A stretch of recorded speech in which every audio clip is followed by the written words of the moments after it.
Thanks, everybody. Please sit down.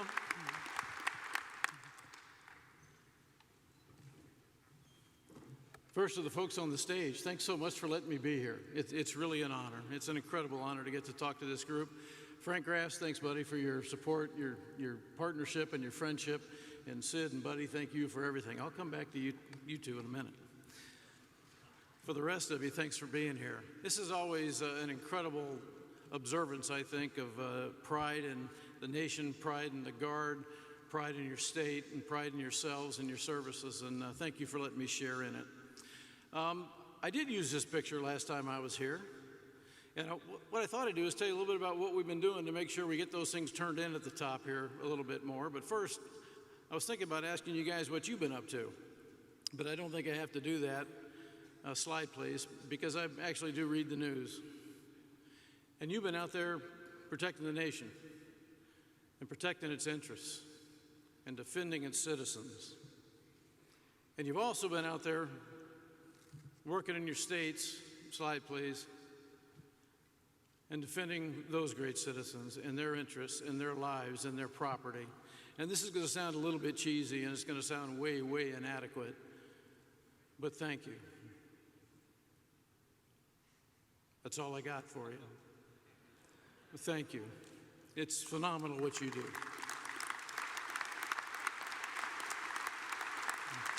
Next slide, please. I happen to be a Texan, and we got a great National Guard in Texas. And it actually has role models that go back a ways. When I was 9 years old, like every good Texan, my dad drugged me to the Alamo to kind of make the pilgrimage and learn about that great battle and the great sacrifice that was made there on behalf of the Republic of Texas at the time. And interestingly enough, as I read through the story, I kind of got sucked into it in the Alamo Museum there. And one name kind of came out for me, and it was this guy, Jim Bowie. And those of you who know about Jim Bowie know that he's not from Texas, he's from Kentucky. But he was a citizen soldier.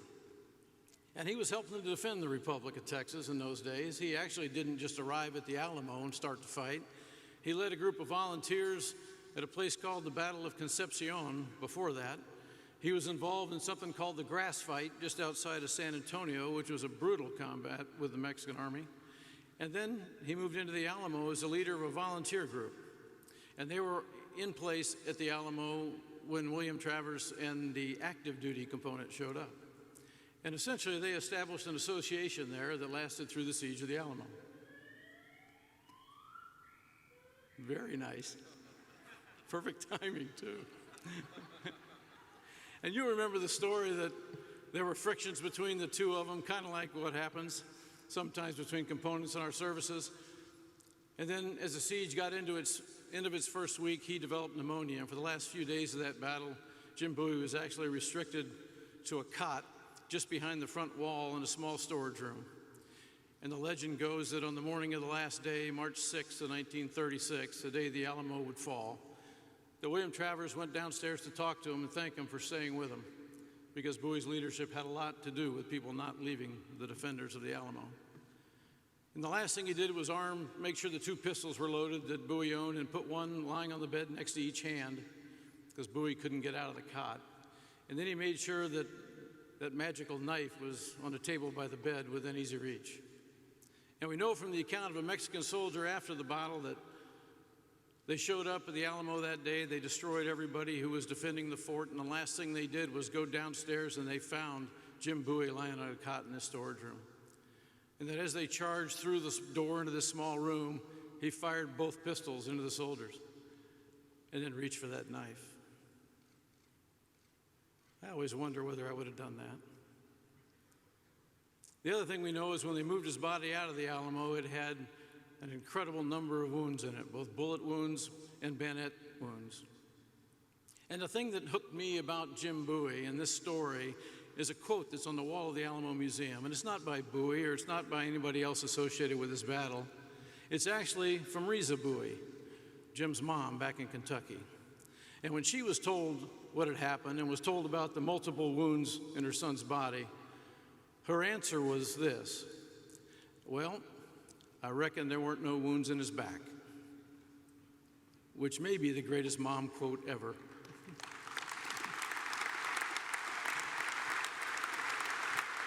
Next slide, please. The men in this unit have earned 3 Purple Hearts, and I reckon none of them were in their back either.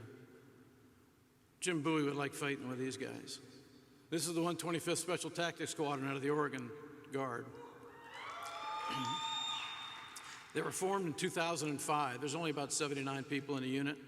In the 9 years since they were formed, they've won the Air Force Outstanding Unit Award 7 times. 4 of their members have been named the Air National Guard Airman of the Year in those 9 years. And 4 of them have been named one of the United States Air Force's 12 Outstanding Airmen of the Year in that 9-year period. It is a phenomenal record of achievement.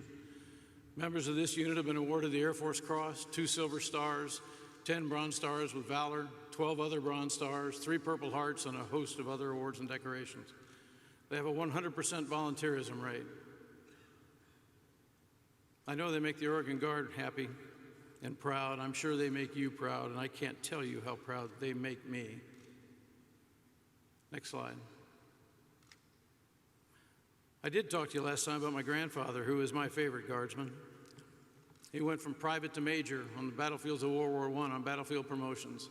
And after I had that discussion with you, a number of you came up to me and told me about members of your family. And in those discussions and in the couple of years since then, talking to members of the Guard all over this country, it's kind of been driven home to me how important this legacy of service is, not just to the Guard, not just to the Air Guard, not just to my service, but to the nation. It is an incredible gift that has been handed down from generation to generation. Next slide. Guy on the left was a Marine during World War II, and in 1944 he was a machine gunner in the 3rd and 4th Marine Divisions, working in the island hopping campaign. He fought in places like Kwajalein and Namur Island and Saipan and Iwo Jima. Of the 210 men who started with him in his unit, 8 of them survived those 4 battles. Luckily, he was one of them. He went home after the war, he started a family, and he passed down this incredible love of nation and service to his children. The guy on the left never got into combat, or excuse me, the guy on the right, Howard, never got into combat. He turned 18 in 1945, immediately enlisted, and had just finished training as an airborne infantry officer when the war ended. But he was sharp enough and had created enough of a reputation already that his commander selected him to stand in the honor guard when President Truman came to visit the unit shortly thereafter. And he took that same love of country and patriotism and pride and passed it on to his family. Next slide, please. And I'm awfully glad they did. Because Emmett Tidshaw Jr. is sitting to my left. He's the tag of Florida. And Mike Farmer is the tag in Colorado.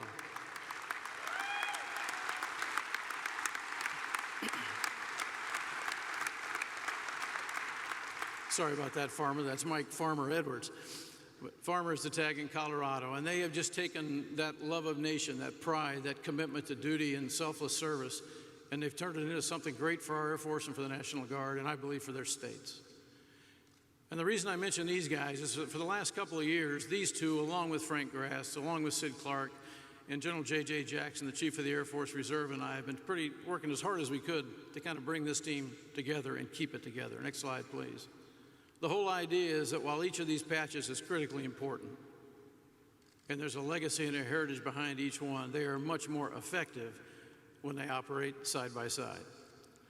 Next slide. Here's what we've been up to.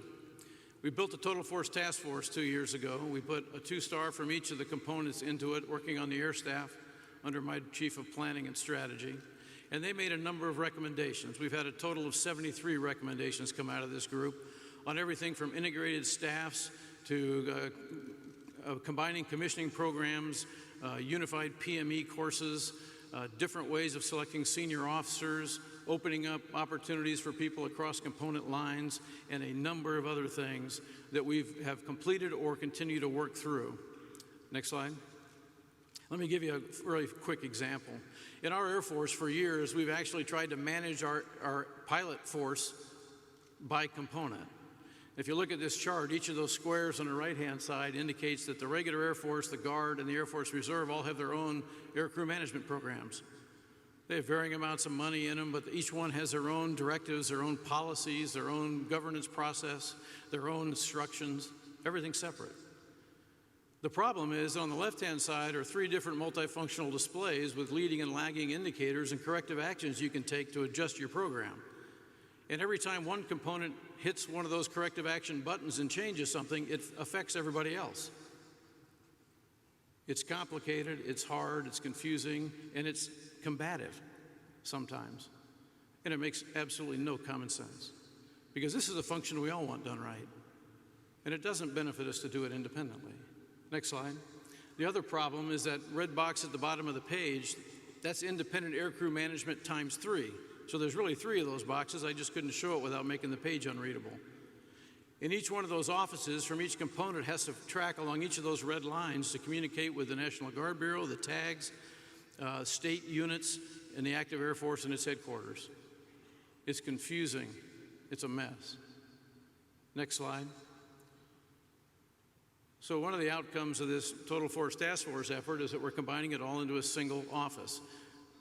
It'll be managed overall in a group on the air staff. We're standing up a division inside my Directorate for Operations. It's manned by active Guard and Reserve officers, and they will actually try and maximize our training while minimizing our investment and producing the kind of experienced air crews we need for the entire force. One set of rules, one set of policy, one set of biases, one set of oversight structure. And there's a lot of things like this that we just hadn't gotten around to because everybody's busy. But we're going after them now, and there's a bunch of them in those 73 initiatives, and we'll just keep grinding at this. Next slide. The other thing we asked the Total Force Task to do is to do some analysis on what force structure ought to look like, especially the force structure mix between the active and reserve component. If we can become more efficient as an Air Force without losing operational capability by putting more things into the reserve component, why wouldn't we?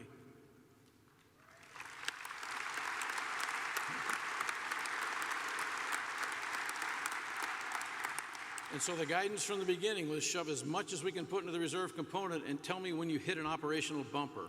We can't respond fast enough. We can't get there with enough, quick enough to meet war plan requirements, whatever it might be, to include things like manpower development over time and rotational support over time. And so that's what they set about doing. Next chart. We developed a decision support tool that's worked exceptionally well. So, by the way, the 3 sides you can't see all just have active duty written on them. Next slide. Here's what the real decision support tool looked like. This was the first iteration. It's actually a great tool. I'm not going to teach it to you, I promise, but let me just point out a couple of things on it. The left-hand column there is the percentage of a particular type of force structure. This happens to be C-130s that's in the active component. The bottom of the chart are the actual number of aircraft we have, so you can see it's about 325. The vertical orange line there in the middle shows what our surge requirement is. So if you don't have at least that many aircraft, you can't meet the current requirement. And then there's lots of other lines that have to do with how much we're paying, how many people we have, what is our pre-surge and post-surge aircrew requirements and aircraft requirements. It's all kind of wrapped into a single model, which is actually pretty darn effective. And that gray space is where we can move things around in, because anything in that gray box meets the operational requirement. The little purple dot you see over there on the right center of the chart above the letter A, that's where we are today with force structure mix in the C-130 community.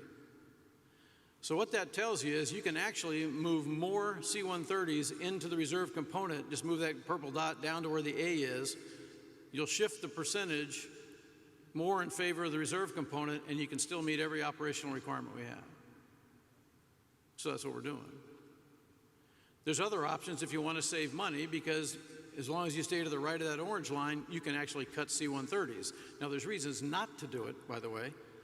This is just an operational analysis, and there's a programming analysis and then a common sense analysis that has to follow on. But this tool has actually been very effective in getting myths off the table about what can you and can't you do to support operations, war plans, et cetera. And that's been the key. Get emotion out of the room and put logic on the table, because we have to live with the solution for a long time. So we're committed to getting it right. Next slide, please. In October 13, we disbanded the Total Force Task Force, and we basically replaced them with 3 1-stars. We call them the Total Force Continuum. I don't know why we're coming up with these names, but it's pretty soon it's just going to be kind of how we operate, and they'll just be part of the staff. They're doing two things for us. Number one, we're trying to eliminate obstacles to doing the right thing. Next slide, please. We established a Total Force Executive Council. The Secretary of the Air Force chairs this once a quarter. Our Assistant Vice Chief of Staff chairs it monthly. And the Total Force Continuum brings ideas forward that have been vetted with the Guard and the Reserve.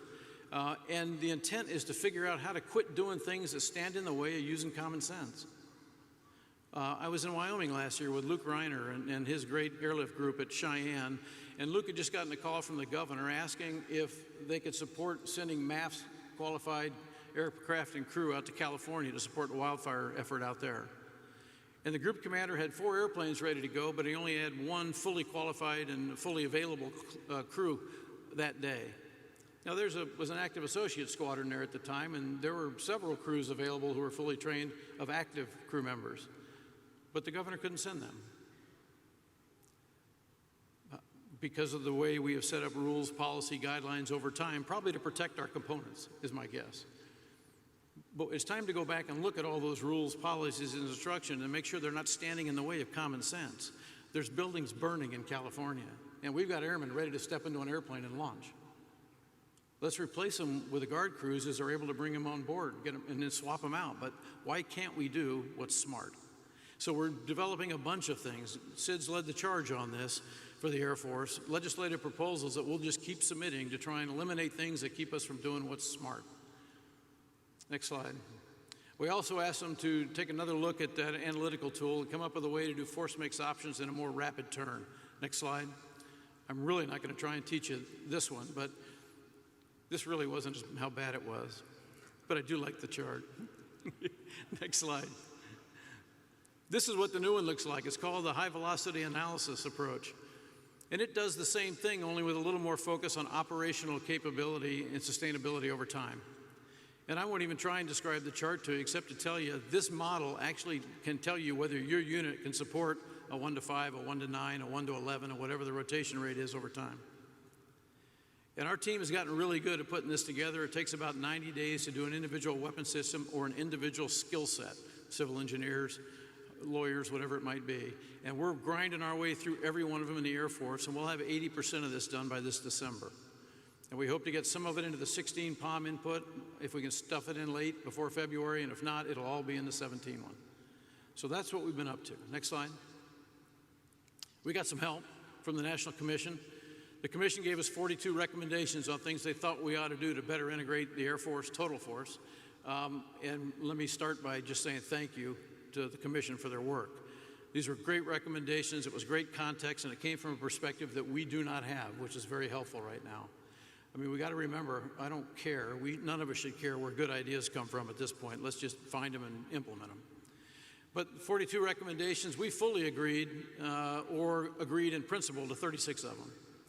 There were 5 of them we felt we needed to do a little more analysis on before we knew if we agreed or we agreed with the way it could be implemented. And there was one we disagreed with. We disagreed really only because we didn't think it could implement it near term, which is what the wording of the report seemed to indicate. But it's not something we would hesitate moving toward over time if we can get all this other stuff right. So great support from the Commission. Thank you to the members who provided that for us. Next slide. And to so many of you, by the way, who participated in their review. Here's kind of the key for me. This is part of the command section team at Headquarters Air Force. Can you tell who the Guardsman is? Or the reservist? Or the active duty officer? That's kind of the point from my perspective. By the way, the guy in the middle is my speechwriter. He's an active duty airlift squadron graduate named Travis Edwards. Travis is here somewhere today, kind of soaking all this in. On the right is Liesl Carter. She's an Air Force reservist. She's the deputy chief of our Commander's Action Group. She's also a UPS pilot, and she's certified in 747s, 57s, and 67s. Her grandfather was a World War II soldier. Her father was a Vietnam Marine who earned the Bronze Star with Valor and the Purple Heart. These are great, great citizen soldiers, both of them. The guy on the left is Jason Bast. He's out of the Nevada Air National Guard. He's a C-130 navigator, and he's currently serving as the aide-de-camp to the Secretary of the Air Force. This is kind of the point. Who cares who's the Guardsman, the reservist, or the active officer?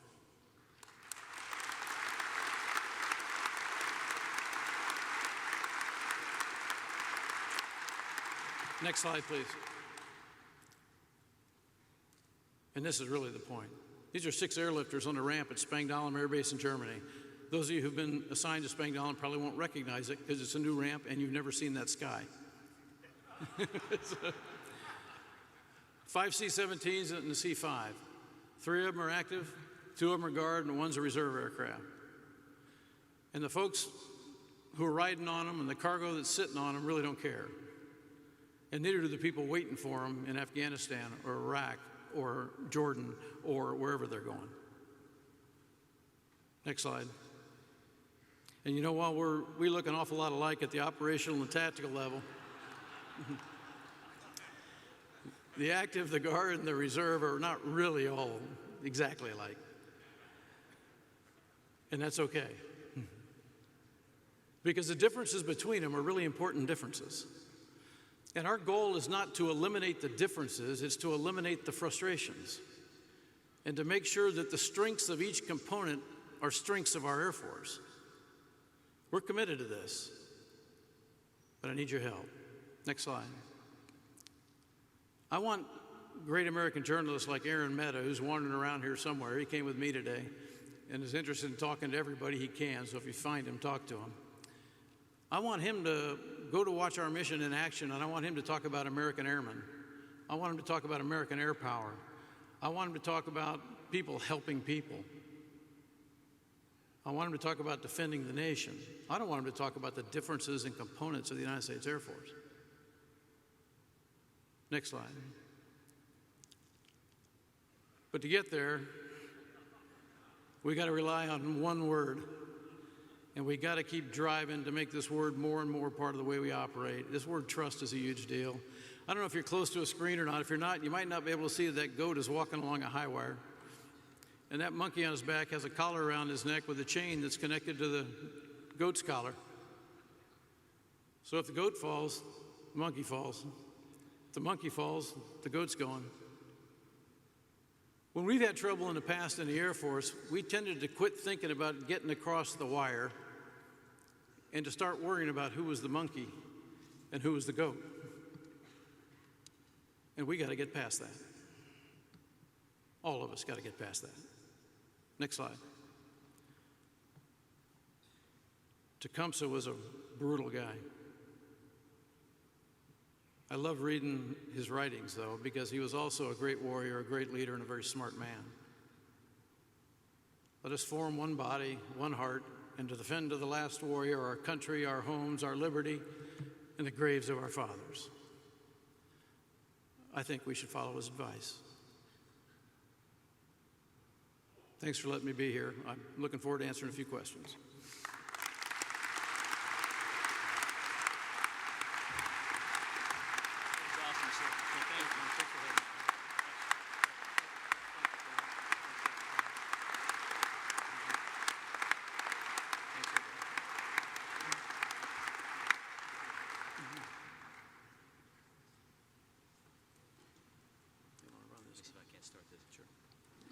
So ladies and gentlemen, General Welsh has agreed to take some questions. We have some microphones around the floor. So if we can get that first one out of the way, great opportunity for us to hear from our chief. Sir, Captain Zook in the back from Florida. Yes, sir. Can you talk about the space relationship that the active duty Air Force and the Air National Guard are taking, the partnership that has begun with the Space Control mission? Thank you. I'm sorry, was there a question there, or are you just making a comment? I didn't hear the middle of it. No, sir, I just wanted you to comment on Air Force Space Command and their partnership with the Air National Guard in the space mission going forward. Yeah, thank you. I will. I'll be happy to. As I mentioned, this analysis we're doing isn't just about airplanes. It's every mission area we have.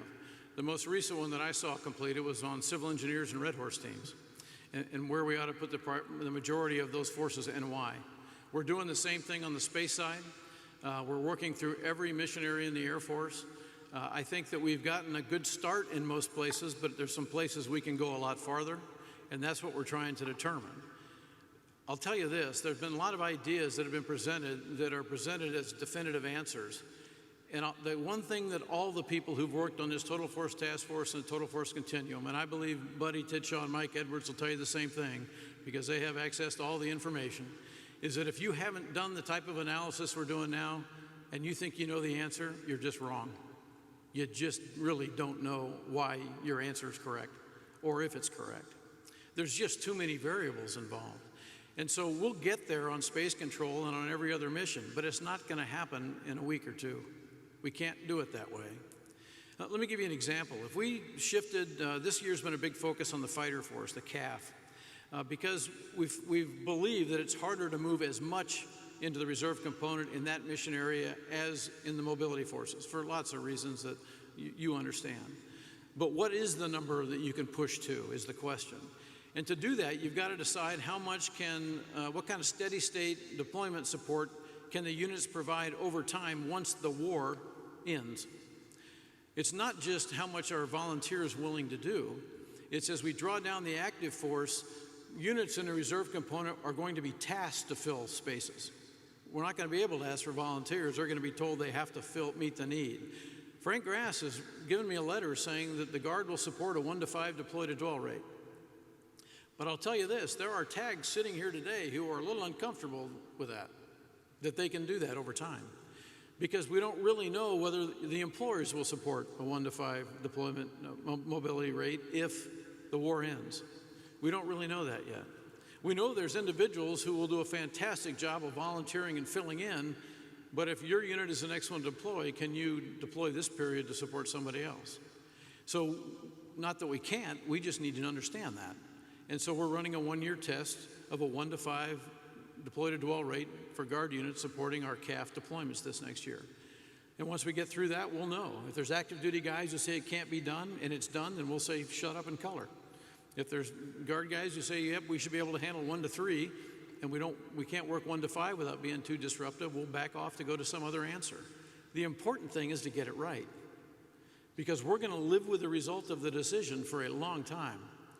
There's other things like the actual analysis we're doing that talks about how do you sustain a force over time as you move more into the reserve component. You know, it's typically, I don't know the exact number, 33 to 35% a year of those who are eligible will move to the reserve component. If that number drops precipitously for some reason because of the new model we employ, we could really have a problem on our hands. If all of a sudden 15 to 20% start going into the Guard instead of 30 to 35%, we're screwed. Because then over time, the Guard becomes the inexperienced force. And that doesn't work in this model. So we got to make sure we get the balance right. And I guess what I'm asking you to do a little bit is trust me, we're going there. We're moving in this direction. But we can't go too far because the recovery is too dangerous. So we'll move easily in some areas and aggressively in others, but we'll do it as we have the analysis to support where we think we ought to go. The other thing I would ask you to remember is none of this is being done in secret. All the information's available. There are no restrictions on what Sid can talk to your tag about. When we have POM briefings and decision meetings on this stuff with the Secretary of the Air Force, Mike and Buddy are in the room with us. They have a voice. They're speaking up. Frank Grass gets updated constantly. He can weigh in anytime he wants and is not hesitant to do so. This is about communication and figuring out the right answer for the nation and for the states. And we'll just continue to grind at it. It's the only thing I know how to do. Next question. Yes, sir. Greg Schwab, first of all, thank you so much for your outstanding leadership. Thank you, Greg. I thought you made an excellent argument for, in this particular, I haven't even said it yet. That's for your leadership, sir. Thank you, Greg. You made an excellent argument this year for why, in the current fiscal environment, we needed to retire the A-10. Okay, then we're having a little problem with Congress there. So it's kind of a two-pronged question. Number one is the credibility of the Air Force in the halls of Congress, and your perspective on that, and then whether or not that will then, because many of us think that the divestiture of the A-10 is still the right thing to do, will we take another run at that in 16? Yeah. First, let me talk credibility first, then talk Congress's role here, and then talk about 16.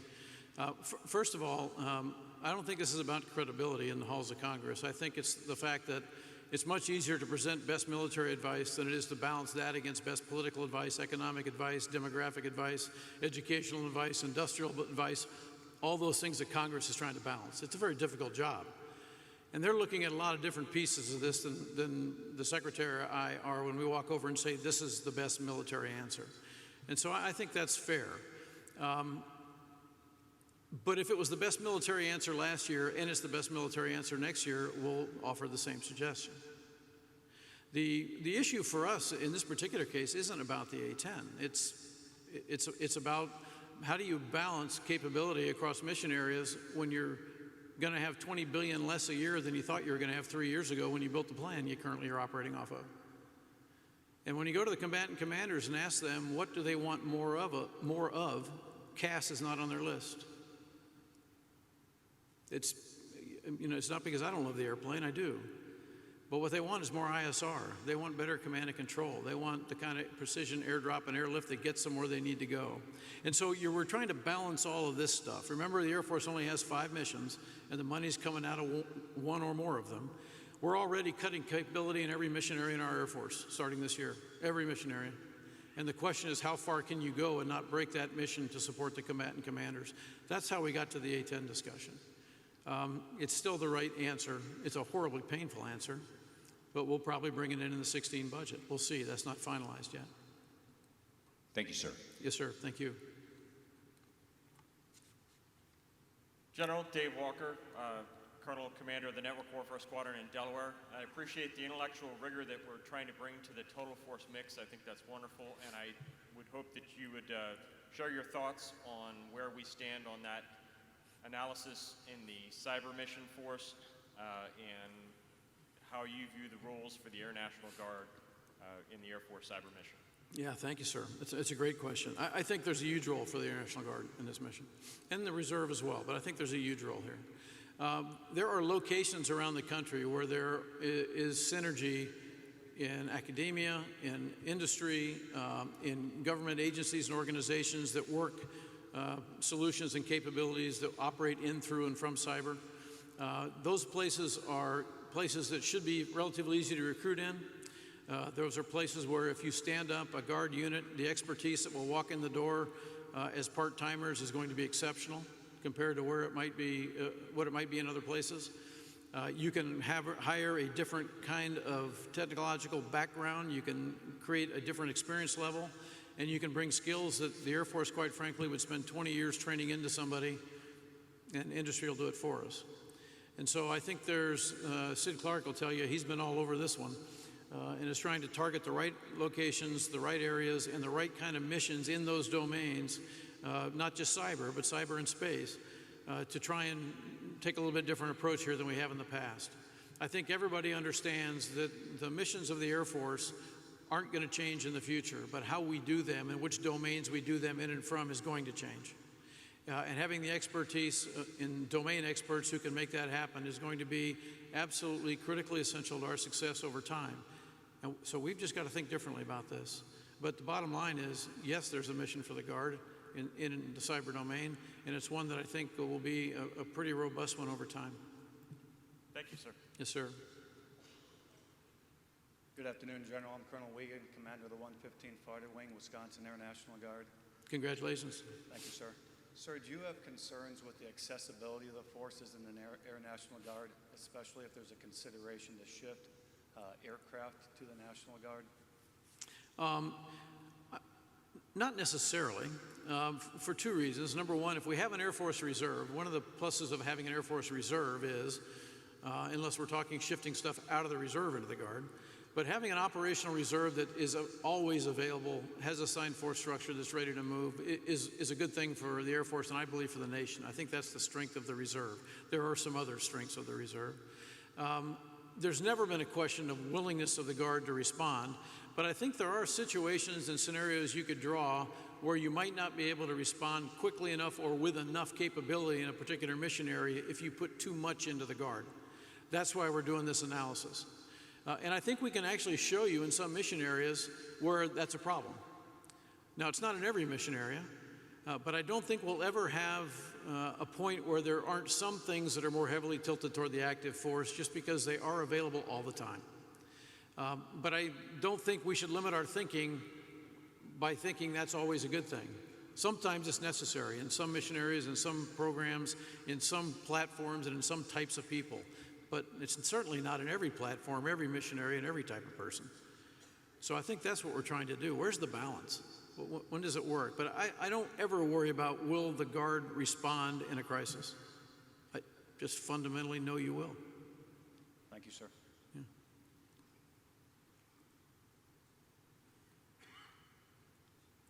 Sir, Major General retired Tom Powers from Ohio. Hi, sir. I think everything you're doing and the actions you're taking are fantastic. What happens when your term ends? How the folks coming behind you? How do we continue what you're doing? One of the things that you'll notice the kind of continuing emphasis from me and from the Secretary on institutionalizing process here.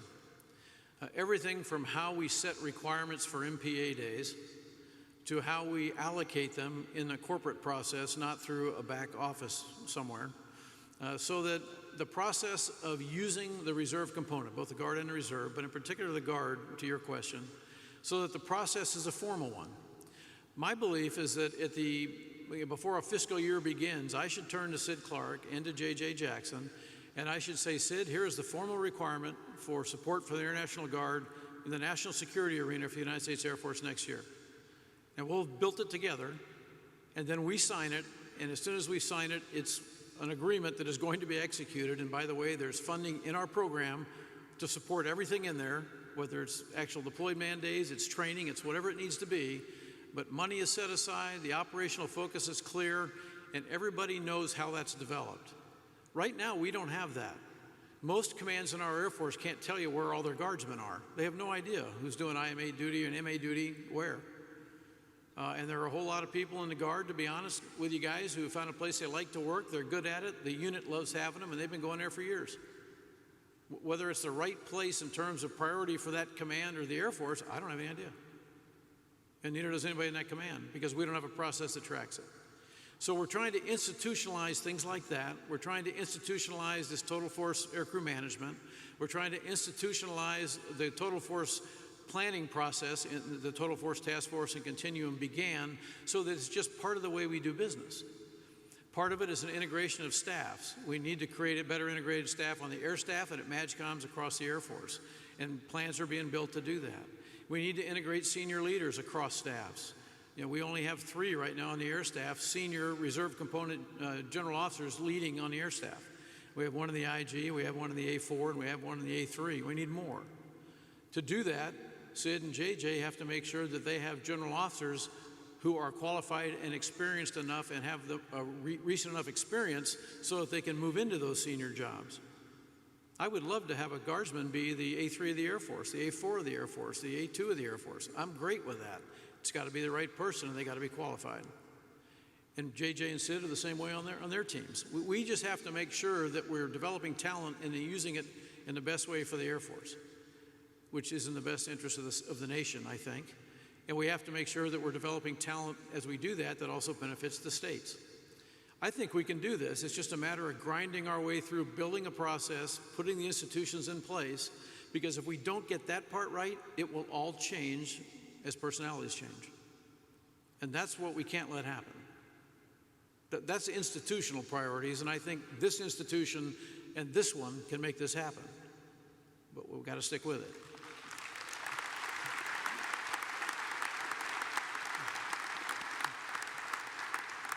Thank you, sir, and please continue. Thank you, sir.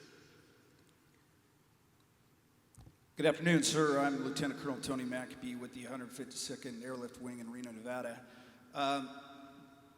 If I understand the slide you showed earlier about C-130 movement, it looked like you said there's room to move more C-130s into the Guard. Mm-hmm. Is there a plan to move J models into the Guard, and is there ever a chance we might get the shiny new ones off the assembly line?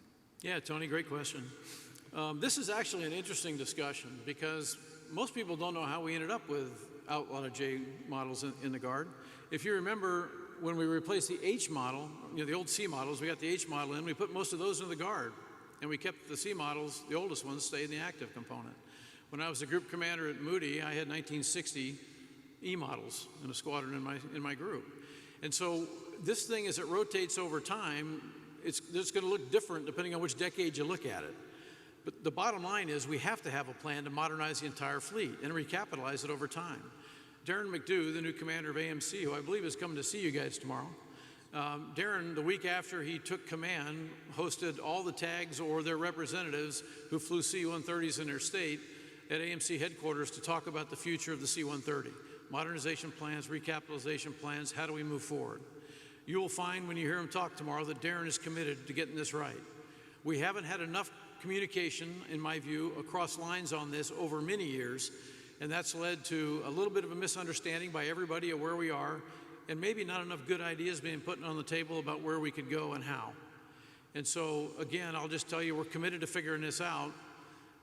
The J model is the future of the C-130. I don't know if we're going to have enough money to afford more of them than we already have in the plan, but if we do, they should go into the reserve component.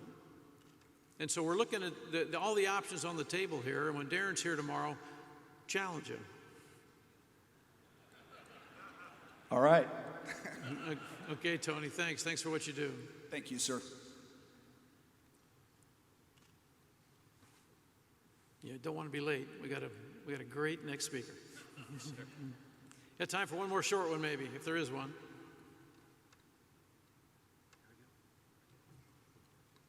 General, Colonel Bob Stevenson from Nebraska. Hey, Bob. Good to see you, buddy. Good to see you, sir. Is Betty with you? Actually, no. She's with a family. A member of her family is dying of cancer, Bob, unfortunately, and Betty is with her this weekend because she'd love to be here. We're sorry to hear that. Sherry is with me. She'd like to give you a hug afterwards. I'm One always quick up question, for a hug. though. One quick question, sir. With regard to ISR, how can we best utilize the Guard and incorporate that into cyber and intel analysis so that we can filter all of the information that's flowing into DoD and find out what's important? Good question, Bob. Step one is make sure we clearly understand what cyber is to the United States Air Force, not to NSA or U.S. Cyber Command. But what does it mean to us?